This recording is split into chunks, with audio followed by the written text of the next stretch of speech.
Hello everyone, very welcome to our channel Study PYQ and this is Satyam Parmar. Friends, अपना आज का जो session है मोस्ट इम्पोर्टेंट सेशन है सभी एग्जाम्स के लिए, चाहे आप कोई भी एग्जाम देना चाह रहे हो उन सभी में जो आपकी जनगणना है यानी कि सेंसस से रिलेटेड क्वेश्चन हमेशा देखने को मिलेंगे। किसी न किसी एग्जाम में 2 से 3 क्वेश्चन, 1 से 2 क्वेश्चन यहाँ पे हर बार देखने को मिलते हैं। तो ये जो आपका टॉपिक है काफी इम्पोर्टेंट है, तो आज इसको कुछ ही मिनटों में कवर कर लेंगे। और अगर आप चैनल पर नए हैं तो आप इसको सब्सक्राइब कर लेंगे एंड जो पुराने हैं वो क्या करेंगे, इसको शेयर करेंगे। ठीक है, चलिए जनगणना के बारे में देखते हैं, क्या इसका इतिहास रहा है और क्या अभी वर्तमान में चल रही है। जो आपकी लास्ट वाली जनगणना है 2011, इसको भी देखेंगे। ये जो मेन है यहीं से क्वेश्चन देखने को मिलते हैं और साथ में जो हिस्ट्री है यहाँ से भी क्वेश्चन इसके देखने को मिलते हैं। तो चलिए पढ़ते हैं। जो भारत की जनगणना है इसका इतिहास क्या रहा हुआ है। जो प्राचीन समय था, जो कि मौर्य काल का टाइम था, उसमें कौटिल्य थे। इनकी बुक थी अर्थशास्त्र।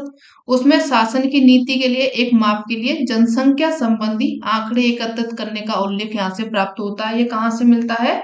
जो कौटिल्य की बुक रही थी अर्थशास्त्र, यहाँ से हमें जो प्राचीन इतिहास की जनगणना का साक्ष्य मिला हुआ है। आगे आए, थोड़ा सा आगे बढ़ गए। आ गया किसका टाइम? मुगल काल का। मुगल काल में एक बुक रही थी आईने अकबरी। क्या रही थी ये? आईने अकबरी, और जो कि अबुल फजल ने लिखी थी। इसमें भी किसका, जो 1687 का टाइम था, इसमें जनगणना का उल्लेख मिलता है। आगे आया यहाँ पे जो अपना देश है इंडिया, यहाँ पे जो पहली बार जनगणना हुई थी वो कब हुई थी? 1872 में पहली बार जनगणना देखने को मिली हुई थी। ठीक है, इसके बाद में जो पहली बार देश में पहली बार संगठित जनगणना हुई थी 1881 में। किसके काल में हुई थी? लॉर्ड रिपन थे उस टाइम पे, और इनके समय में ये संपन्न हुई। और तभी से जो प्रत्येक 10 वर्ष है, कितने 10 वर्षों के बाद में लगातार यहाँ पे जनगणना होती जा रही है। 2011 की जो जनगणना हुई थी, स्वतंत्र भारत की 15वीं जनगणना है। कौन सी है ये? 15वीं है। और जो 2021 की जनगणना हुई नहीं है, आप सभी लोगों को पता है कारण उसका क्या रहा था। जो महामारी अपनी फैली हुई है, कोरोना की फैली थी, इसके कारण जो जनगणना है वो रुक चुकी है। चलिए आगे बढ़ेंगे। ये तो जो 15वीं जनगणना हो गई, टोटल अपनी शुरू हुई थी तब से है। अगर स्वतंत्रता की बात देखेंगे, यानी कि 1947 के बाद अगर आपसे पूछा जाए कि ये कौन सी जनगणना रही थी 2011 की, तो ये रही थी 7वीं जनगणना। और अगर टोटल पूछा जाए तो ये 15वीं रही थी। ठीक है, यहाँ तक क्लियर है आप लोगों को? आगे बढ़िए। भारत है, भारत में जनगणना कैसा है? एक केंद्रीय विषय, यानी कि जो जनगणना होती है वो कैसी होती है? केंद्र स्तर पर होती है या फिर राज्य स्तर पर? तो ये जो जनगणना होती है आपकी केंद्र स्तर पर होती है। इसे संविधान की कौन सी सूची में रखा गया है? 7वीं अनुसूची में रखा गया है। आर्टिकल इसका पूछे तो बता देंगे, 246 आर्टिकल में वर्णित है या उसमें लिखी गई है। यह गृह मंत्रालय के तहत कार्यरत है, यानी कि कौन इसका कार्य करता है, कौन इसको करवाता है, तो वो आपका कौन हो जाएगा? होम मिनिस्ट्री या फिर गृह मंत्रालय हो जाएगा। आगे बढ़ेंगे। स्वतंत्र भारत की पहली जनगणना कब हुई थी? तो वो हुई थी 1951 में। ठीक है, ये भी आप याद रख लेंगे। आगे हुआ था जो महान विभाजन का वर्ष माना जाता है, वो कौन से वर्ष को माना जाता है? ये 1921 का जो टाइम है इसको माना जाता है, महान विभाजन का वर्ष माना जाता है। ठीक है, अब भारत की जनसंख्या है, 4 चरण रहे थे इनके। 4 चरणों में कैसे कैसे जनसंख्या वृद्धि रही थी, गति उनकी कम हुई थी या फिर ज्यादा हुई थी, उसको देखते हैं। तो जो पहला चरण आया था, इसमें जो चरण माना जाता है 1901 से लेकर के 1921 तक का ये चरण माना जाता है। ठीक है, यहाँ पे जो जनसंख्या वृद्धि हुई थी वो कैसे रही थी? धीमी जनसंख्या वृद्धि दर रही थी यहाँ पे। ठीक है, और जो दूसरा चरण आया हुआ है, दूसरा चरण माना जाता है 1921 से लेकर के 1951 के बीच का ये चरण माना जाता है। ठीक है, यहाँ पर जनसंख्या वृद्धि कैसे रही थी? स्थिर रही थी, यानी कि मृत्यु दर भी रही थी और जन्म दर भी रही थी। तो क्या रही थी? यहाँ पर जनसंख्या स्थिर रही थी। तीसरा चरण आया, तीसरे चरण में क्या हुआ? जनसंख्या विस्फोट हो गया, यानी कि मृत्यु कम हुई और जनसंख्या वृद्धि ज्यादा हुई, जो बर्थ रेट थी वो ज्यादा हाई होने लगी। तो यहाँ पे क्या हो गया, 1951 से लेकर के 1981 का जो टाइम था, इसको कहा जाता है क्या, जनसंख्या विस्फोट का इसको टाइम कहा जाता है, क्योंकि यहाँ पे क्या हुआ था, जनसंख्या की तीव्र वृद्धि हुई थी। चौथा जो चरण आता है आपका, वो चल रहा है कहाँ से कहाँ तक, जो अपना 1981 से लेकर के 2011 का जो चरण है, वो चौथे चरण में अभी अपन चल रहे हैं। यहाँ पर क्या हो रहा है, जनसंख्या हाई भी दिख रही है और गिरावट की प्रवृत्ति भी देखी जा रही है। तो ये आपका कौन सा चरण हो जाएगा, यानी कि 2011, 1981 से लेकर के 2011 का हो जाएगा। ठीक है, अब जो भारत की जनगणना हुई थी 2011 की, इसको देख लेते हैं। यहाँ से क्वेश्चन आपके पूछे जाते हैं। टोटल जनसंख्या अगर पूछी जाए तो बता देंगे आपके 121 करोड़ टोटल जनसंख्या है, और आगे की संख्या आप गिनना चाहे तो गिन लेंगे, नहीं तो कोई दिक्कत नहीं, आप अनुमानित मान के चलिए 121 करोड़। जिसमें कि पुरुष जनसंख्या हो जाएगी कितनी, 62.31 करोड़ पुरुषों की हो जाएगी, और 58.74 करोड़ हो जाएगी महिलाओं की संख्या। ठीक है, इन दोनों का आप याद रखेंगे, आगे बढ़ेंगे। जो दशकीय वृद्धि दर होती है, यानी कि 10 साल में परसेंटेज में वृद्धि कितनी हुई है जनसंख्या की, तो अगर 2001 से 2011 में देखा जाए तो जनसंख्या कितनी बढ़ गई अपनी, 17.7% जनसंख्या भारत की बढ़ चुकी है 10 सालों के अंतर्गत। ठीक है, जनसंख्या घनत्व तो देखिए, घनत्व यानी कि 1 किलोमीटर में कितने लोग रहते हैं, तो वो अपन किस में नापते हैं, जनसंख्या घनत्व नापते हैं। तो वो हो जाएगा कितना है इंडिया का, 382 है। राज्यों का अलग अलग होता है, लेकिन अभी अपन किसका देख रहे हैं, पूरे इंडिया का देख रहे हैं। तो इंडिया का कितना हो जाएगा, 382 हो जाएगा व्यक्ति प्रति किलोमीटर में, इसको लिखा जाता है। आगे पढ़िए, लिंगानुपात जो सेक्स रेशियो होता है वो आपका कितना है, 943 है 1000 पर, यानी कि 1000 पुरुषों पर महिलाओं की जो संख्या होती है उसको सेक्स रेशियो में मापा जाता है। तो कितनी हो जाएंगी यहाँ पे, 1000 पुरुषों पर 943 महिलाएं हैं। राज्यों में अलग अलग होती हैं, ये टोटल इंडिया का निकल रहा है अभी, तो आप इंडिया को देखेंगे। ठीक है, साक्षरता दर है, साक्षरता दर जो कितनी है, ये हो जाएगी इंडिया की 73% है साक्षरता दर, यानी कि कितने 100 में से कितने परसेंट जो लोग हैं जो कि शिक्षित हैं, तो कितने हो जाएंगे, 73% लोग शिक्षित हैं। ठीक है, आगे बढ़िए। जनगणना आयुक्त कौन रहे थे 2011 के, तो वो रहे थे, उनका नाम याद रखिएगा, सी चंद्रमौली जनगणना आयुक्त रहे थे। आगे बढ़ते हैं, जो स्वतंत्र भारत है उसके पहले रजिस्ट्रार ये कौन रहे थे, इनका नाम था R.A. गोपाल स्वामी। ये कौन रहे थे, पहले रजिस्ट्रार जनरल रहे थे, जो किसके रहे थे, स्वतंत्र भारत के। आगे बढ़ते हैं, यहाँ पर जो जनसंख्या की दृष्टि से अगर देखा जाए तो भारत विश्व की जनसंख्या का कितना है, 17.5% जो जनसंख्या है पूरे विश्व में, यानी कि जो विश्व है उसकी जनसंख्या कितनी है, 100% है। अब 100% में से भारत के पास में कितनी जनसंख्या है, तो कितनी है भारत के पास में, 17.5% पूरे विश्व के भारत में है। ठीक है, इतना योगदान किसका हो जाएगा, ये भारत का हो जाएगा। आगे बढ़िए, नेक्स्ट क्वेश्चन देखते हैं। भारत की जनसंख्या अगर देखी जाए किस किस के बराबर है, तो जब आप काउंट करेंगे, यूएसए की जनसंख्या, इंडोनेशिया की जनसंख्या, ब्राजील की जनसंख्या, पाकिस्तान की मिला लेंगे, बांग्लादेश की मिला लेंगे और जापान की मिला लेंगे। इन सभी की जनसंख्या को आप इकट्ठा कर लेंगे और एक तरफ किसकी खड़ी कर देंगे, भारत की खड़ी कर देंगे, तो कितनी हो जाएगी, बराबर हो जाएगी। यानी कि इन सबको मिलाकर के कितना हो रहा है, करीबन 121 करोड़ पहुंच रहा है, और अपने भारत के पास में कितना है प्रगति भैया, 121 करोड़ है। ठीक है, इतना आप समझ गए। आगे बढ़िए, अगर यूएसए की जनसंख्या आप देखेंगे, क्यों वो समृद्ध देश हो जाएगा, क्योंकि जो यूएसए है उसके पास जनसंख्या कितनी है, बहुत ही कम है। अपना यूपी ले लीजिए और महाराष्ट्र ले लीजिए, इन दोनों को राज्यों की जनसंख्या को लेंगे और साथ में किसकी जनसंख्या ले लेंगे, यूएसए की, तो जनसंख्या बराबर हो जाएगी। ये एक देश की जनसंख्या है और ये दो राज्यों की जनसंख्या है। ठीक है, आगे बढ़िए। जनगणना 2011 में शुभंकर जी रहे थे, ये कौन रहे थे, प्रगणक शिक्षिका रही थी। आदर्श वाक्य जो रहा था जनगणना का, वो रहा था हमारी जनगणना हमारा भविष्य। जो लोगो रहा था, लोगों को आप पहचान लीजिए, ये जनगणना है सेंसस ऑफ इंडिया, ये भारत की जनगणना है। ये लोगो आप याद रखेंगे, कभी कभार मैच द फॉलोइंग में लोगो दे दिया जाता है, तो ये भी आप याद रखेंगे। ठीक है, आगे बढ़िए, नेक्स्ट देखते हैं, कुछ फैक्ट्स हैं इनको भी देख लीजिए।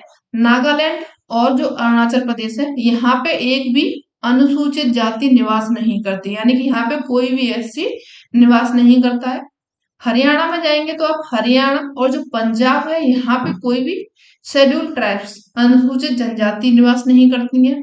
दिल्ली, चंडीगढ़, पुडुचेरी, यहाँ पे भी क्या है, कोई भी एसटी जनजाति निवास नहीं करती, यानी कि यहाँ पे कोई भी शेड्यूल ट्राइब्स निवास नहीं करते। ये आपके कौन से हो जाएंगे, केंद्र शासित प्रदेश हो जाएंगे, और ये आपके राज्य हो जाएंगे। दोनों को ही आप अलग अलग याद रखेंगे, क्योंकि दोनों से क्वेश्चन अलग अलग पूछा जाता है।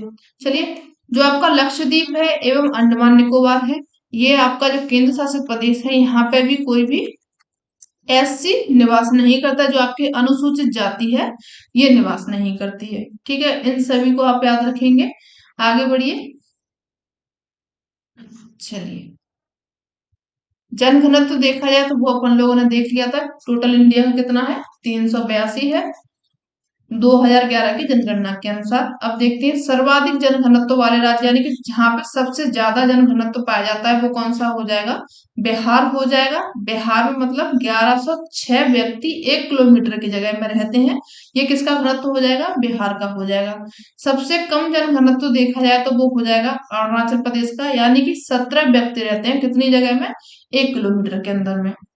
सर्वाधिक जनघनत्व वाले अगर केंद्र शासित प्रदेश यूटीज की पूछा जाए तो वो हो जाएगा आपका दिल्ली, जो कि कितना रहते हैं, 1 किलोमीटर में 11,320 व्यक्ति रहते हैं 1 किलोमीटर के अंतर्गत। ठीक है, न्यूनतम जनघनत्व वाले यूटी तो वो हो जाएगा आपका अंडमान एंड निकोबार हो जाएगा, यहाँ पे 46 व्यक्ति रहते हैं कितने, 1 किलोमीटर के अंडर में। ठीक है, इतना समझ गए, आगे बढ़िए। सर्वाधिक जनघनत्व वाला जिला अगर पूछा जाए तो जिला हो जाएगा उत्तर प्लस पूर्वी दिल्ली हो जाएगा, चेन्नई हो जाएगा, ये हो जाएंगे जहां पे के सबसे ज्यादा जनघनत्व पाया जाता है। और न्यूनतम जो जनघनत्व वाले जिले पूछे जाए तो वो हो जाएंगे आपका दिबांग। दिबांग कहाँ का है, अरुणाचल प्रदेश का है, जहां पे कि 1 किलोमीटर में एक इंसान रहता है। दूसरा हो जाएगा संबा। संबा कहाँ पे है, जम्मू एंड कश्मीर में है, जहां पे कि 2 व्यक्ति रहते हैं कितने में, 1 किलोमीटर में। ठीक है, डर लगेगा तो ये बेचारे किसको बुलाएंगे। आगे बढ़ते हैं। अब देखिए, जो आपके 5-5 राज्य दिए गए हैं, इनको आप नोट करते जाएंगे, एक अपना छोटा सा पेज बनाएंगे और इसमें लिखते जाएंगे। 2 से 3 बार जब आप इनको रिवाइज कर लेंगे तो आप लोगों को जो सेंसस है कंप्लीट हो जाएगी, पूरा चिट्ठा पढ़ने की जरूरत नहीं है, क्योंकि क्वेश्चन आपके यहाँ से ही पूछे जाते हैं। ठीक है, चलिए देखते हैं सर्वाधिक जनघनत्व वाले राज्य कौन कौन से हो जाएंगे। पहला तो हो जाएगा आपका बिहार। बिहार में कितना है, 1106 व्यक्ति रहते हैं कितने, 1 किलोमीटर के अंदर में। दूसरे नंबर पर आ जाएगा आपका पश्चिम बंगाल, जिसका कितना है, 1028 है। तीसरे पे आ जाएगा केरल। केरल में कितना है, 860 व्यक्ति जनगणना हो जाएगा यहाँ पर। उत्तर प्रदेश, उत्तर प्रदेश का हो जाएगा 829। और जो हरियाणा है, हरियाणा का हो जाएगा 57। ठीक है, ये गलत दिया गया, 1 मिनट, इसको हम अभी 570 है शायद। ठीक है, 1 मिनट 1 मिनट है ना। आगे देख लीजिए, ये थोड़ा सा तक इसको मैं देख के बता रही हूँ। जो न्यूनतम जनघनत्व वाले राज्य हैं इनको देख लीजिए। न्यूनतम में सबसे पहले आ जाएगा आपका अरुणाचल प्रदेश, जहां पर कितने लोग निवास करते हैं, 17 लोग निवास करते हैं। ठीक है,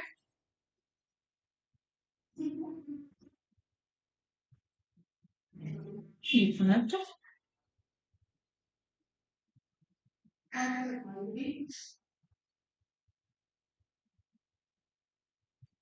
और जो आपका मिजोरम है, मिजोरम में कितने हो जाएंगे, 52 है। दूसरे नंबर पर मिजोरम आ जाएगा, यहाँ पे कितना हो जाएगा, ये आपका हरियाणा का 573 है। ठीक है, इसको नोट कर लेना।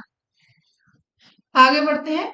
जो आपका न्यूनतम में चल रहे थे, मिजोरम हो जाएगा सेकंड नंबर पर, यानी कि इसमें 52 व्यक्ति रहते हैं। सिक्किम में 86 रहते हैं, थर्ड नंबर पर हो जाएगा। नागालैंड में रहते हैं 119, फोर्थ नंबर पर हो जाएगा। और जो आपका हिमाचल प्रदेश है, यहाँ पे 123 व्यक्ति रहते हैं 1 किलोमीटर के अंदर में, ये आपका 5वें नंबर पर हो जाएगा। तो न्यूनतम और जो हाईएस्ट, इन दोनों को आप याद रखेंगे। ठीक है, इंग्लिश मेरी थोड़ी ज्यादा जोरदार है, न्यूनतम और हाईएस्ट समझ लीजिएगा, कोई दिक्कत नहीं है। चलिए, सर्वाधिक जो जनघनत्व वाले यूटी है एवं न्यूनतम जनघनत्व वाले यूटी, इन दोनों को देख लीजिए। सबसे ज्यादा जनघनत्व कहाँ पे पाया जाता है, दिल्ली में है। दिल्ली में कितना है, अभी अपन लोगों ने देखा था, 11,300 20 लोग 1 किलोमीटर के दायरे में रहते हैं। चंडीगढ़ में जाओगे तो चंडीगढ़ में 9,258 व्यक्ति रहते हैं। पुदुचेरी में जाओगे तो यहाँ पे 2,547 व्यक्ति रहते हैं।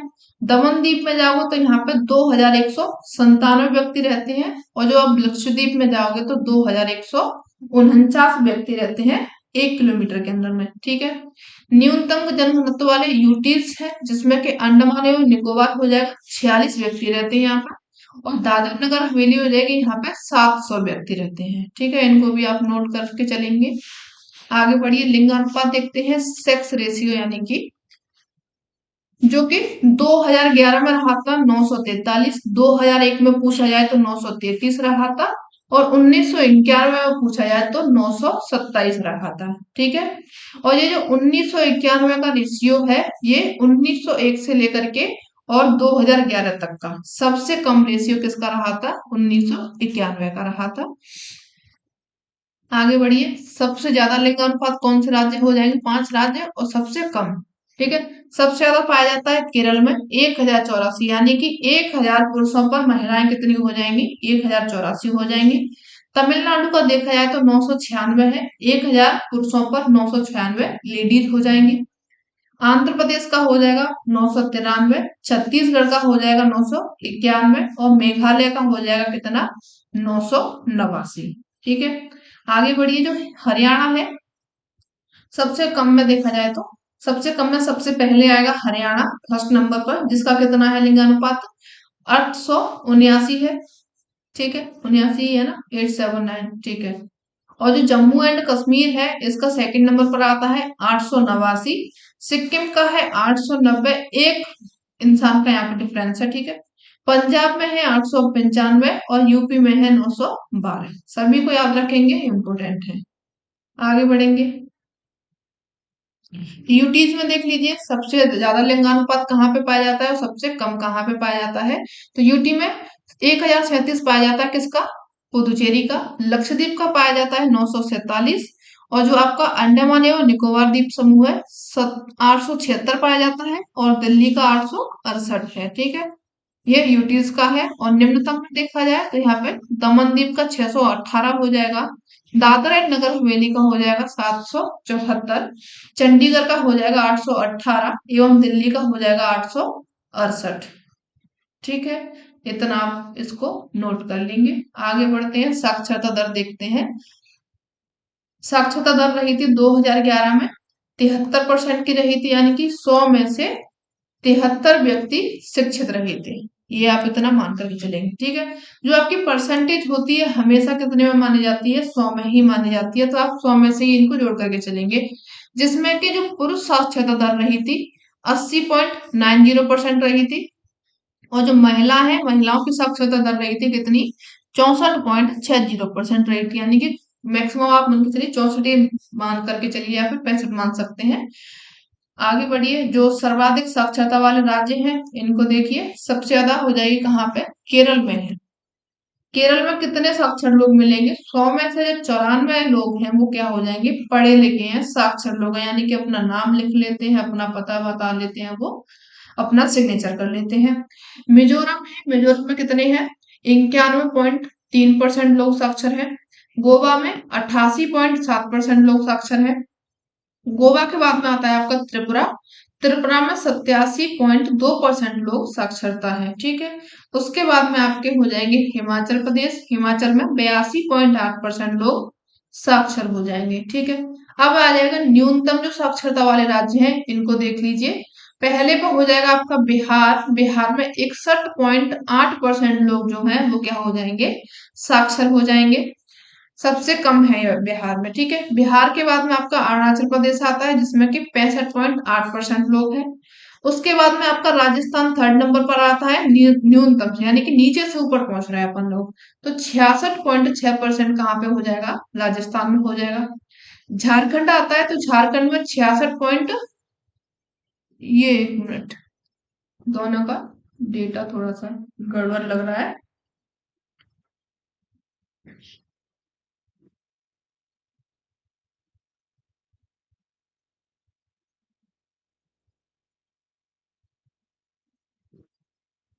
ठीक है। और जो आपका आंध्र प्रदेश है, इसकी साक्षरता दर कितनी हो जाएगी? 67.4 हो जाएगी। और जो राजस्थान है, इसकी इसकी तो 66.4 ही है।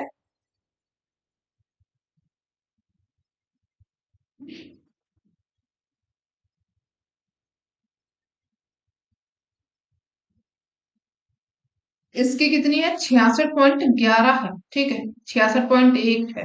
यानी कि आपको ये 6 दिया गया है, इसको 1 कर लीजिए, तो ये आपका दूसरे नंबर, फोर्थ नंबर पे कौन हो जाएगा? राजस्थान, झारखंड हो जाएगा। और उसके बाद में आंध्र प्रदेश हो जाएगा। ठीक है, आगे बढ़िए, नेक्स्ट क्वेश्चन देखते हैं। जो आपका सर्वाधिक साक्षरता है यूटीज में एंड न्यूनतम साक्षरता यूटीज में, देख लीजिए। लक्षद्वीप है, लक्षद्वीप की साक्षरता दर है 91.8%।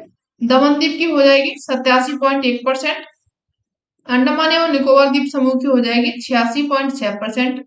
दिल्ली की हो जाएगी 86.2%। एवं चंडीगढ़ है, इसकी हो जाएगी 86.0%। न्यूनतम साक्षरता में देखिए, दादर नगर हवेली की कितनी है? 76.2% है। पुदुचेरी की कितनी है? 82.8% है। चंडीगढ़ की 86.0% है। और दिल्ली की 86.2% है। ठीक है, यह क्या हो जाएगी? आपकी न्यूनतम हो जाएगी, इसको भी आप याद रखेंगे। नेक्स्ट देखेंगे, 2001 से लेकर के 2011 के बीच में जो निरक्षर यानी कि बिना पढ़े जो अनपढ़ लोग हैं, उनकी संख्या में सर्वाधिक वृद्धि देखी गई है। कहाँ पे? राजस्थान में देखी गई है। 2000 से लेकर के 2001 के दशक में जो निरक्षर व्यक्ति हैं, उनकी संख्या में 3.11 करोड़ लोगों की कमी देखी गई है। ये अपने लिए अच्छी बात है, क्योंकि यहाँ पर क्या है? निरक्षर लोग हैं, यानी कि जो अनपढ़ लोग हैं, उनकी कमी पाई गई है।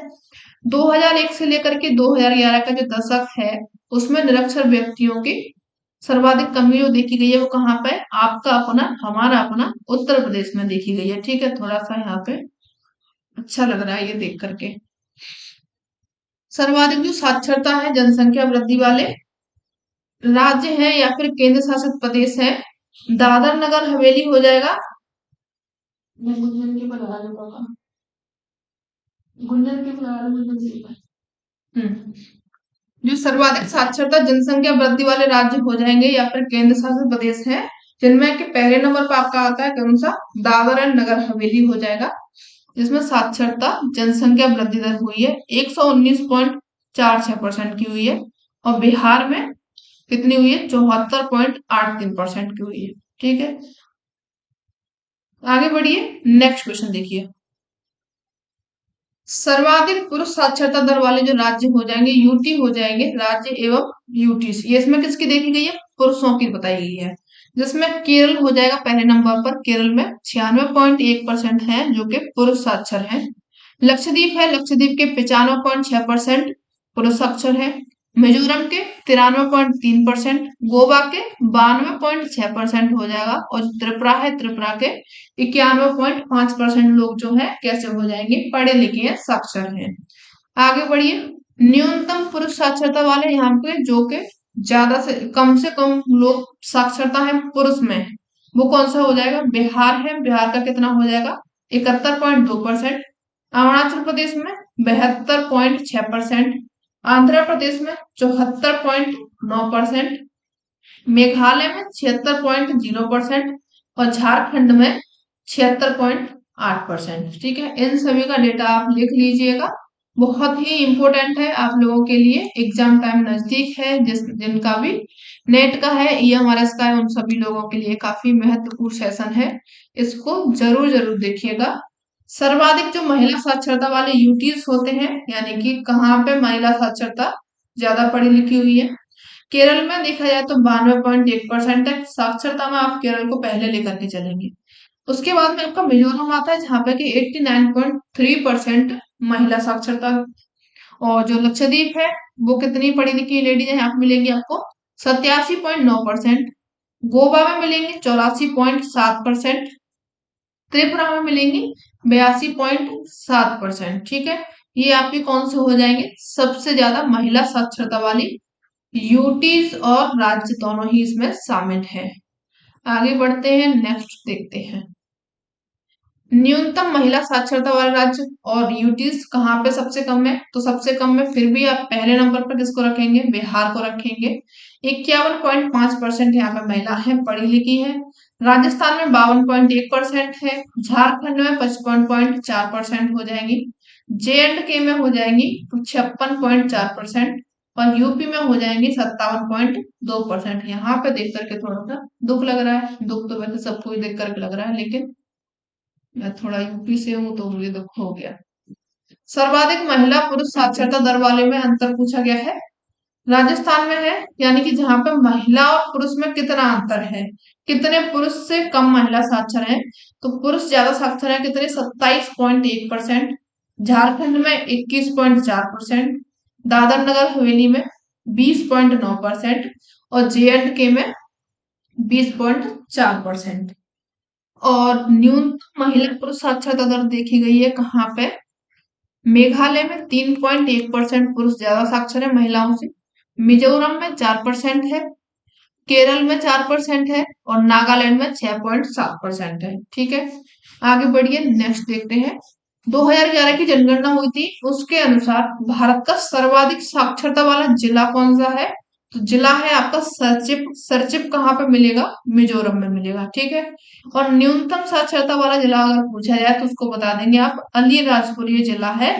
ये कहाँ का है, एमपी का है, मध्य प्रदेश का जिला है। ठीक है, दोनों ही जिले को आप याद रखेंगे, कभी कभार जो आपके एग्जाम्स होते हैं फैक्ट वाले उनमें पूछ लिया जाता है। सर्वाधिक साक्षरता वाले जिले बताए गए हैं यहाँ पे, तो सरचिप हो जाएगा 18.76% है। और जो आपका अजविल है 98.50%। न्यूनतम साक्षरता वाले जो जिले हैं ये दोनों कहाँ के, मिजोरम के ही है। ठीक है, न्यूनतम साक्षरता वाले जिले हो जाएगा अलीराजपुर हो जाएगा, यहाँ का कहाँ का है, ये मध्य प्रदेश का है। 37.22% यहाँ की जनसंख्या साक्षर है। और जो आपका बीजापुर है छत्तीसगढ़ का, यहाँ पे 41.58% क्या है, जनसंख्या साक्षर है। चलिए आगे बढ़ते हैं, आगे बढ़िए। 2011 के अनुसार जो नगरीय क्षेत्र है उसमें सर्वाधिक साक्षरता दर वाला राज्य या फिर केंद्र शासित प्रदेश पूछा गया है। ये नगरीय क्षेत्रों में पूछा गया है। ठीक है, नगरीय क्षेत्रों में आप बता देंगे, पहले पर आपका मिजोरम हो जाएगा। यहाँ पे मिजोरम पहले आया, केरल बाद में पहुंच गया है। ठीक है, नगरीय क्षेत्रों में मिजोरम के बाद में केरल, केरल के बाद में त्रिपुरा, उसके बाद में लक्षद्वीप हो जाएगा और फिर उसके बाद में हिमाचल प्रदेश हो जाएगा, जहां पे के नगरीय क्षेत्र में सबसे ज्यादा साक्षरता दर है। अब न्यूनतम देख लीजिए, जो कि नगरीय क्षेत्रों में ही है। न्यूनतम में यूपी में है कितनी, 77.01%। और जो आपका जम्मू कश्मीर है यहाँ पे 78.19%। न्यूनतम नगरीय क्षेत्र जो है साक्षरता वाले तक हो जाएंगे। ठीक है, आगे बढ़िए। नगरीय क्षेत्रों में देख लीजिए, यहाँ पे आपको लिख करके भी बता दी गई है सर्वाधिक साक्षरता और न्यूनतम साक्षरता। मिजोरम सर्वाधिक साक्षरता में हो जाएगा, उसके बाद में केरल है, त्रिपुरा है, लक्षद्वीप है।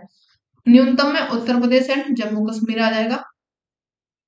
ग्रामीण क्षेत्रों में सबसे ज्यादा साक्षरता दर कहाँ पे पाई जाती है, तो आपके हो जाएंगे केरल, केरल के बाद में लक्षद्वीप और उसके बाद में त्रिपुरा हो जाएगा। यहाँ पे मिजोरम नहीं है, ये आप याद रखेंगे।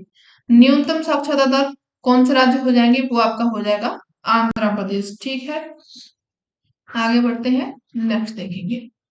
अब आपके जो अनुसूचित जाति एवं जनजाति की जनगणना है उनको देख लेते हैं। सर्वाधिक अनुसूचित जाति वाला राज्य हो जाएगा, जहां पे सबसे ज्यादा एसिड पाए जाते हैं, वो कौन सा हो जाएगा, यूपी हो जाएगा। और सबसे ज्यादा अनुसूचित जाति की परसेंटेज कहाँ पे पाई जाती है, परसेंटेज पाई जाती है पंजाब में, 31.9% पाई जाती है। किसकी, ये परसेंटेज में है और ये लोगों में है कि कौन सबसे ज्यादा किस राज्य में पाया जाता है। और जो सबसे ज्यादा एसटी वाला राज्य हो जाएगा मध्य प्रदेश है, 15 मिलियन यहाँ पे पाई जाती है। और जो परसेंटेज में अगर पूछा जाए तो परसेंटेज में मिजोरम हो जाएगा 94.4%, यानी कि 100 में से कितने लोग यहाँ पे एसटी निवास करते हैं। ये टोटल जनसंख्या में बताया गया था, यहाँ पे कितना है, 15 मिलियन है। ठीक है, आगे बढ़ते हैं। अब सर्वाधिक अनुसूचित जाति वाले राज्य देख लेते हैं, जनसंख्या में है ये और ये परसेंटेज में है। जनसंख्या में अगर पूछी जाए तो उत्तर प्रदेश हो जाएगा, जिसमें कि आप इसको गिन लीजिएगा, थोड़ी सी ज्यादा लंबी हो जाएगी। ठीक है, उसके बाद में पश्चिम बंगाल है, पश्चिम बंगाल के बाद में बिहार हो जाएगा, और बिहार के बाद में तमिलनाडु हो जाएगा। परसेंटेज में पूछा जाए तो परसेंटेज में आपका पंजाब हो जाएगा, जहां पे 31.9% जनसंख्या पाई जाती है किसकी, सर्वाधिक अनुसूचित जाति की। और पश्चिम बंगाल में पाई जाती है 23.5%। हाँ, एक मिनट, इससे पहले तो हिमाचल प्रदेश रह गया ना। हिमाचल प्रदेश में पाई जाती है कितनी, 25.2%। और यूपी में पाई जाती है 20.7%। ठीक है, आगे बढ़िए, नेक्स्ट देखते हैं। और सर्वाधिक जो एसटी वाले राज्य हैं उनको देख लीजिए, ये एसटी वाले राज्य, एक मिनट,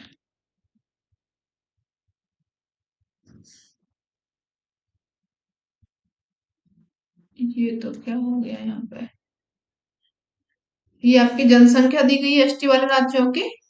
अच्छा अच्छा, ये एसटी है, सॉरी, जनजाति। ठीक है, सर्वाधिक एसटी वाले राज्यों में देखेंगे आप अनुसूचित जनजाति में, तो जो आपका पहला हो जाएगा मध्य प्रदेश, दूसरा हो जाएगा महाराष्ट्र, तीसरा हो जाएगा उड़ीसा और चौथे नंबर पर आपका राजस्थान हो जाएगा। परसेंटेज में अगर पूछा जाए तो सबसे ज्यादा जो जनजाति पाई जाती है परसेंटेज में, वो लक्षद्वीप में पाई जाती है 94.8%। मिजोरम में पाई जाती है 94.4%। नागालैंड में पाई जाती है 86.5%। और मेघालय में पाई जाती है 86.1%। यहां से क्वेश्चन ज्यादातर बनता है, तो आप इसको देख करके चलेंगे। आगे बढ़िए, क्षेत्रफल और जनसंख्या की दृष्टि से राज्यों का क्रम पूछा गया है, तो बता लेते हैं। सबसे बड़ा राज्य कौन सा होगा, राजस्थान हो गया क्षेत्रफल की दृष्टि से। जनसंख्या की दृष्टि से देखा जाए तो यूपी हो जाएगा। सबसे छोटा राज्य हो जाएगा क्षेत्रफल में गोवा, और जनसंख्या में सिक्किम हो जाएगा। सबसे बड़ा यूटी अंडमान निकोबार हो जाएगा क्षेत्रफल में, और जनसंख्या में देखा जाए तो दिल्ली हो जाएगा। सबसे छोटा यूटी लक्षद्वीप हो जाएगा, और जनसंख्या में भी लक्षद्वीप रहेगा, दोनों में लक्षद्वीप है। ठीक है, आगे बढ़ते हैं, नेक्स्ट देखते हैं। सर्वा जो सबसे ज्यादा जनसंख्या वाले 5 राज्य हैं उनको देख लीजिए। यूपी है, यूपी में सबसे ज्यादा जनसंख्या पाई जाती है, कितनी है यहाँ पे, भारत की 16.51, यानी कि 100 में से 16.51% जो जनसंख्या पाई जाती है भारत के, कहाँ पे पाई जाती है, यूपी में पाई जाती है। यूपी में अगर टोटल जनसंख्या देखी जाए तो 19.98 करोड़, यानी कि 98 करोड़ जनसंख्या पाई जाती है यूपी में। यूपी के बाद में आता है महाराष्ट्र, महाराष्ट्र में जनसंख्या पाई जाती है 11.23 करोड़ जनसंख्या यहाँ पे पाई जाती है। और भारत का अगर परसेंटेज देखा जाए तो 9.28% पाई जाती है टोटल भारत की। बिहार में 10.40%, 40 करोड़ जनसंख्या पाई जाती है। और भारत की देखी जाए तो 8.60%। ठीक है, पश्चिम बंगाल में 9.12 करोड़, मध्य प्रदेश में 7.26 करोड़ जनसंख्या पाई जाती है। ये हो गए आपके सबसे ज्यादा जनसंख्या वाले राज्य। आगे यूटीज दिए गए हैं, इनको भी देख लेते हैं। यूटीज में सबसे पहले आपका आएगा दिल्ली, दिल्ली के बाद में पांडिचेरी, पांडिचेरी के बाद में चंडीगढ़, चंडीगढ़ के बाद में आपका अंडमान एवं निकोबार द्वीप समूह आ जाएगा। और सबसे लास्ट में आपका हो जाएगा कौन सा, दादर एंड नगर हवेली। ठीक है, इनकी जनसंख्या आप देखना चाहें तो देख सकते हैं, वरना 16.7 करोड़ ये आपकी जनसंख्या हो जाएंगे। चलिए आगे बढ़ते हैं, नेक्स्ट देखिए, 10 की वृद्धि दर देख लेते हैं। 10 की वृद्धि दर यानी कि सबसे ज्यादा जो 10 सालों में वृद्धि दर देखी गई है, वो वाले राज्य एवं यूटी दोनों को मिलाकर के दिया गया है। दादर नगर हवेली की कितनी हुई है, 55.9% हुई है 10 सालों में वृद्धि। दमनदीप की हुई है 53.8%। पांडिचेरी की हुई है 28.1%। मेघालय की हुई है 27.9%। अरुणाचल प्रदेश की हुई है 26.0%। ये कौन से हो गए आपके सबसे ज्यादा 10 की वृद्धि वाले राज्य एवं यूटी दोनों ही शामिल है इसमें। आगे बढ़ते हैं, न्यूनतम देखिए जिसमें कि आपके राज्य और यूटी दोनों ही शामिल है, यानी कि नागालैंड है, नागालैंड की कितनी है यहाँ पे 10 की वृद्धि दर, माइनस में चल रही है, कितनी चल रही है, माइनस में चल रही है, माइनस के 0.6% हो जाएगा। केरल की हो जाएगी 4.9%। लक्षद्वीप की हो जाएगी 6.3%। अंडमान एवं निकोबार द्वीप समूह की भी 6.9% है। गोवा की 8.2% है। इनको आप याद रखेंगे। आगे बढ़िए देख लेते हैं इसको। 2001 से लेकर के 11 में अगर देखी जाए तो 17.7% की 10 की वृद्धि दर देखी गई है। ग्रामीण में देखी जाए तो 2001 से लेकर के 2011 में कितनी है, माइनस के 5.8% देखी गई है। और नगरीय में 31 पॉइंट प्लस में चल रहा है, 31.8% वृद्धि देखी गई है किसमें, नगरीय वृद्धि दर है अब, यानी कि टोटल कितनी है 31.8 है और ग्रामीण है कितनी 12.3% है। 2001 से 2011 के बीच में देखी जाए तो प्लस के 0.3% हुई है और ग्रामीण में ये माइनस में चल रही है, माइनस के 5.8% यहाँ पे वृद्धि देखी गई है। चलिए आगे बढ़ते हैं। ग्रामीण जनसंख्या में सर्वाधिक 10 की वृद्धि दर वाले राज्य दिए गए हैं। मेघालय, मेघालय में कितनी हुई है 2001 से लेकर के 2011 की बताई गई है, यहाँ पे 27.2% हुई है। बिहार की 23.9% हुई है। अरुणाचल प्रदेश की 22.8% है। जम्मू एंड कश्मीर की हो जाएगी 19.7%। ठीक है, आगे बढ़िए, नेक्स्ट देखते हैं। जो नगरीय जनसंख्या है उसमें सबसे ज्यादा 10 की वृद्धि दर वाले राज्य या फिर केंद्र शासित प्रदेशों का पूछा गया है। तो यहाँ पे कौन सा हो जाएगा आपका दमनदीप हो जाएगा। दमनदीप की इसमें किसका है नगरीय जनसंख्या की 10 की वृद्धि दर, यानी कि कहाँ पे नगरों में जनसंख्या 10 सालों में कितनी बढ़ी है सबसे ज्यादा 218.8%। ठीक है, दमनदीप में। सिक्किम में 153.4% हुई है। केरल में 92.7% हुई है। त्रिपुरा में हुई है 76.08% और नागालैंड में हुई है 67.38%। यहाँ पे वृद्धि देखी गई है। ये आपको नगरीय जनसंख्या में हो गई सबसे ज्यादा 10 की वृद्धि दर। आगे बढ़िए, नेक्स्ट देखते हैं। नगरीकरण, भारत में नगरीकरण देख लीजिए क्या हुआ है इसमें। नगर की जो परिभाषा है या फिर इसके अंतर्गत जो शामिल पहलू है जो कि जनगणना के आयोग में दिया गया है 1971 के अनुसार वे अधिवास जो कि निम्न शर्तें पूरी करता है। कौन कौन सी शर्तें हैं जो कि पूरी करेगा तभी वो एक नगर में शामिल हो जाएगा। नगर में क्या क्या होना चाहिए, यानी कि यहाँ पे सभी नगर निगम यानी कि छावनी होनी चाहिए, नगर क्षेत्र होना चाहिए तभी वो एक नगरीय क्षेत्र शामिल होगा। दूसरा, यहाँ पे स्थानीय निकाय नहीं है बल्कि स्वयं का नगर होना चाहिए या फिर कस्बा का ये भाग होना चाहिए। 5,000 से जो अधिक जनसंख्या होनी चाहिए 1 किलोमीटर वर्ग, मतलब यहाँ पे जो जनसंख्या है उस क्षेत्र की वो कितनी होनी चाहिए 5,000 से अधिक होनी चाहिए तभी उसको अपन नगर मान सकते हैं। जो कम से कम, ये आप इसको नोट रखेंगे, कम से कम, ठीक है, मिनिमम दिया गया है, मैक्सिमम नहीं है। जो हमेशा अपन लोगों को घुमाया जाता है क्वेश्चन, वो कहाँ पे घुमाया जाता है इसी वाली लाइन में दिया जाता है कि वहां पे मैक्सिमम दिया जाता है, मिनिमम नहीं दिया जाता। तो आप मिनिमम याद रखेंगे। जो आपके कम से कम 75% पुरुष, किसको टोटल नहीं, पुरुष जो लोग हैं वो कार्यशील होने चाहिए, यानी कि किसी ने कृषि क्षेत्र में नहीं और भी जो कार्य है उनमें शामिल होने चाहिए। ठीक है, और जो जनघनत्व होना चाहिए वो कितना होना चाहिए 400 वर्ग किलोमीटर क्षेत्र में होना चाहिए या फिर इससे अधिक होना चाहिए, तभी ये क्या होगा, ये नगरीय क्षेत्र में इसको शामिल किया जाएगा। ठीक है, आगे बढ़िए। उपरोक्त के आधार पर जो नगरों का वर्गीकरण किया गया है 6 वर्गों में किया गया है। 6 वर्ग देख लीजिए, आपके नीचे से ऊपर चलते हैं। यहाँ पे जो छठवां वर्ग होता है आपका, पहले में जो जनसंख्या होती है कितनी होती है 10 लाख से अधिक जनसंख्या यहाँ पे देखने को मिलती है।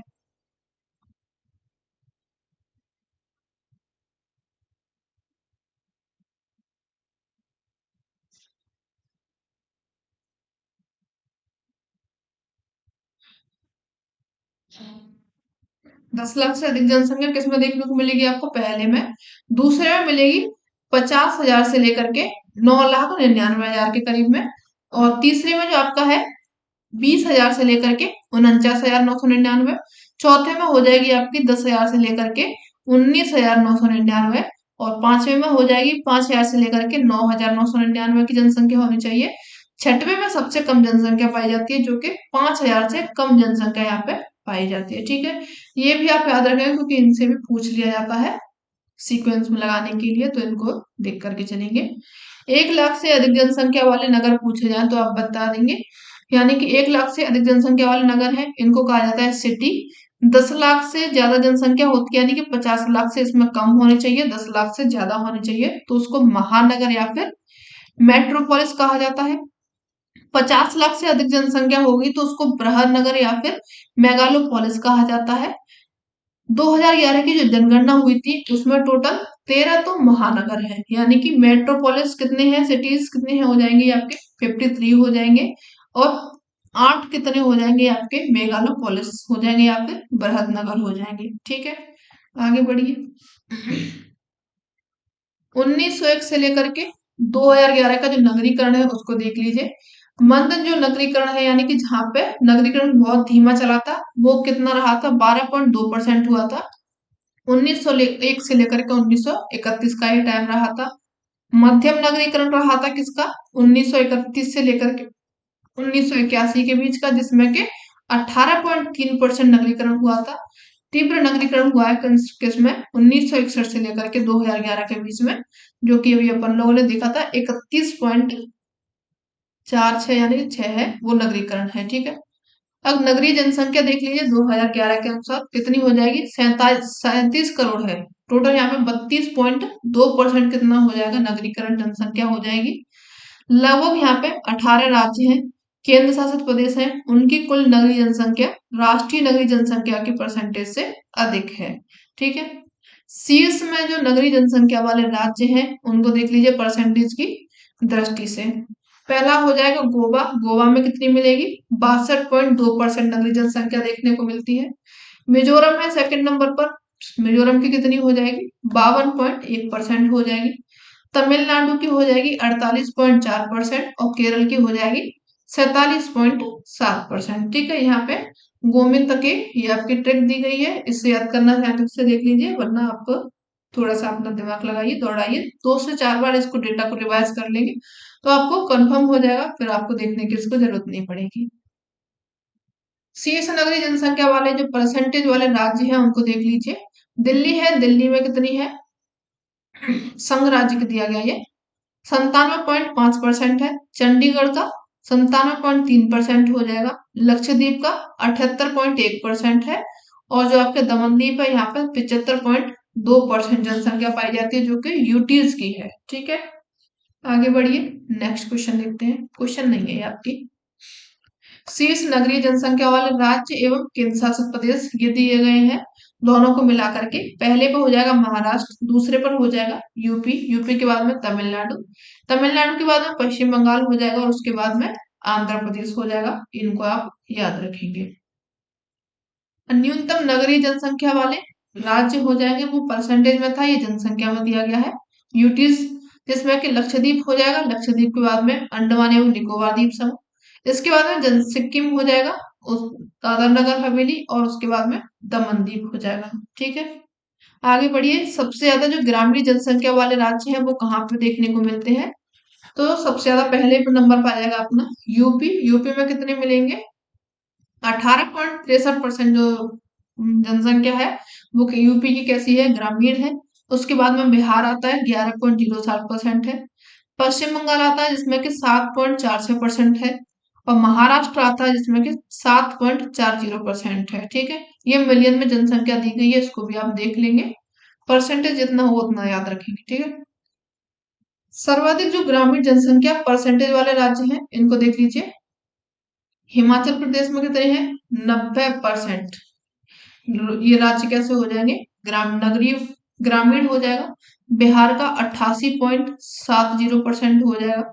असम का 85.92% हो जाएगा। उड़ीसा का 83.32% हो जाएगा। ठीक है, अब जनसंख्या में देख लीजिए, जो न्यूनतम ग्रामीण जनसंख्या वाले राज्य हो जाएंगे, यहाँ पर कितना हो जाएगा, ये सिक्किम, मिजोरम, गोवा एवं अरुणाचल प्रदेश, ये न्यूनतम जनसंख्या वाले राज्य हो जाएंगे। और दूसरा जो न्यूनतम ग्रामीण जनसंख्या वाले परसेंटेज में राज्य पूछे जाए तो वो आप बता देंगे। गोवा है, गोवा का कितना हो जाएगा, 37.83%। मिजोरम का 47.90%। तमिलनाडु का 56.60%। केरल का 52.30%। ठीक है, इनको नोट कर लेंगे, आगे बढ़ते हैं।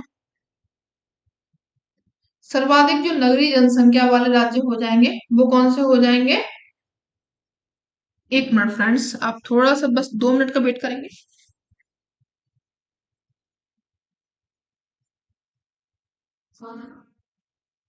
हाँ, पता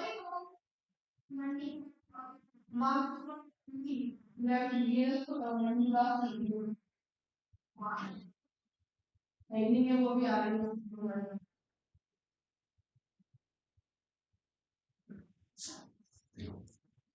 चलिए, जो आपका सर्वाधिक नगरीय जनसंख्या वाले राज्य हो जाएंगे वो कौन से हो जाएंगे, महाराष्ट्र है, उत्तर प्रदेश है, तमिलनाडु है, पश्चिम बंगाल हो जाएगा।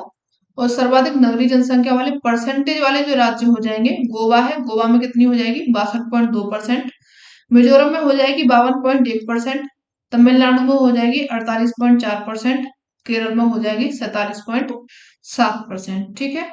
न्यूनतम नगरीय जनसंख्या वाले राज्य देखे जाए तो आपका हो जाएगा कौन सा, न्यूनतम सिक्किम में। ये जनसंख्या में दिया गया, यहाँ पे परसेंटेज में दिया गया है। ठीक है, इनमें भी अंतर होता है, यानी कि 100 में से कितनी जनसंख्या यहाँ पे पढ़ी लिखी है, और यहाँ पे टोटल जनसंख्या में से कितनी जनसंख्या पढ़ी हुई है। ठीक है, सॉरी नगरीय है। तो जो आपका नगरीय जनसंख्या में सर्वाधिक हो जाएगा सिक्किम, सिक्किम के बाद में अरुणाचल प्रदेश, और उसके बाद में नागालैंड हो जाएगा। ठीक है, और जो आपके न्यूनतम नगरीय जनसंख्या वाले परसेंटेज वाले राज्य हो जाएंगे, वहां पे आपका सबसे पहले आएगा हिमाचल प्रदेश। हिमाचल प्रदेश की ज्यादा जनसंख्या कैसी है, ग्रामीण है। बिहार हो जाएगा, उसके बाद में बिहार के बाद में असम हो जाएगा, असम के बाद में उड़ीसा हो जाएगा। ठीक है, आगे बढ़ते हैं, थोड़ा सा और है बस। जो भारत की जनगणना हुई थी 2011 की, हमारी जनगणना हमारा भविष्य, जिसको कि अभी अपन लोगों ने पहले देख लिया है। टोटल जनसंख्या में ग्रामीण जनसंख्या 68.91% है, शहरी जनसंख्या 31.2% है। संपूर्ण जनसंख्या कितनी है, 100% इसको माना गया है। और जो जनसंख्या संख्या में 121 करोड़ मान लीजिए, जिसमें के टोटल जो आपके महिला है, महिला 58.75% है, पुरुष 62.32% है। पुरुषों में अगर ग्रामीण देखा जाए तो 68.6% पुरुष ग्रामीण है, और 31.4% पुरुष कैसे हो जाएंगे, शहरी क्षेत्रों में रहते हैं। महिलाओं को देखिए तो जो आपकी महिलाएं शहरी महिलाएं हो जाएंगी, वो कितनी हो जाएंगी, 30.9% शहरी महिलाएं हो जाएंगी, और 69.1% ग्रामीण महिलाएं हो जाएंगी। ठीक है, आगे बढ़िए। 10 की वृद्धि शहरी एवं ग्रामीण है, 12.3% है। टोटल जो 10 की वृद्धि दर हो जाएगी 17.7% है, जिसमें कि पुरुषों की देखी जाए तो 17.1% पुरुषों की हो जाएगी, और महिलाओं की 18.3%, यानी कि महिलाओं की वृद्धि ज्यादा है बजाय किसके, पुरुषों के। आगे यहाँ पे लिंगानुपात देखिए, लिंगानुपात कितना है, 943 है। ग्रामीण क्षेत्रों में कितना है, 949 है, और शहरी क्षेत्रों में 929 है। ठीक है, शिशु लिंगानुपात देख लीजिए, शिशु लिंगानुपात टोटल कितना है, 919 है। ग्रामीण क्षेत्रों में 923 हो जाएगा, और जो आपका शहरी क्षेत्र है, शहरी क्षेत्रों में 905 हो जाएगा। ठीक है, साक्षरता दर देख लीजिए, जो आपके पुरुष साक्षर है कितने हो जाएंगे, 80.9% है, और महिला साक्षर कितनी हो जाएंगी, 64.6% है। जिसमें कि पुरुषों में अगर ग्रामीण देखा जाए तो 72.7% पुरुष साक्षर हो जाएंगे, शहरी क्षेत्रों में देखा जाए तो 88.8% जो पुरुष है वो साक्षर हो जाएंगे। महिला देखिए 64 में से जो आपके ग्रामीण महिलाएं साक्षर है वो 57.9% है, और शहरी महिलाएं साक्षर हो जाएंगी कितनी, 79.1% जो महिलाएं हैं वो साक्षर हो जाएंगी। अगर साक्षरता दर टोटल देखी जाए, जिसमें कि महिलाएं और पुरुष दोनों को ही शामिल किया जाए, तो उसमें ग्रामीण में हो जाएंगी 67.8%, ये जो टोटल आबादी साक्षर हो जाएगी, और शहरी क्षेत्रों में 84.1% है। ठीक है, आगे बढ़िए। जो आपका अनुसूचित जाति है, इनकी जनसंख्या देख लीजिए, परसेंटेज में 16.6% है। ग्रामीण क्षेत्रों में देखी जाए तो आपकी 18.5% है, और शहरी क्षेत्रों में 12.6% है। ठीक है, ये किसकी है, अनुसूचित जाति की है। आगे अगर अनुसूचित जाति में महिलाओं की संख्या और जो पुरुषों की परसेंटेज देखी जाए तो 16.6% किसकी है, पुरुषों की है, और 16.7% महिलाओं की है, लगभग बराबर ही चल रही है। पुरुषों में ग्रामीण देखी जाए तो 18.5% है, और शहरी देखी जाए तो 12.5% है। महिलाओं में 18.4% ग्रामीण हो जाएगी, और 12.7% शहरी हो जाएगी। सभी में लगभग बराबर ही चल रही है जो अनुसूचित जाति है उनका। ठीक है, जनजाति में देख लेते हैं। जो आपकी अनुसूचित जनजाति है, यहाँ पे इनकी जनसंख्या आपकी देख लीजिए इतनी है, और परसेंटेज में देखी जाए तो 8.6% है। ये टोटल जो आपकी जनगणना है, यहां से आपके सभी क्वेश्चन कंप्लीट हो जाएंगे। ठीक है, और भी जो भी आप लोगों को न्यू डेटा देना होगा, वैसे इसमें सारा कंप्लीट हो चुका है। और भी मैं देखूंगी कहीं से आपका जितना शॉर्ट से शॉर्ट हो सकेगा, वैसे इससे शॉर्ट हो नहीं सकता है कुछ भी, वो आपको और भी बता दिया जाएगा। फिलहाल में ये वीडियो यहीं तक रहेगी, और सेशन कैसा लगा ये आप हमको कमेंट में बताएंगे बताएंगे।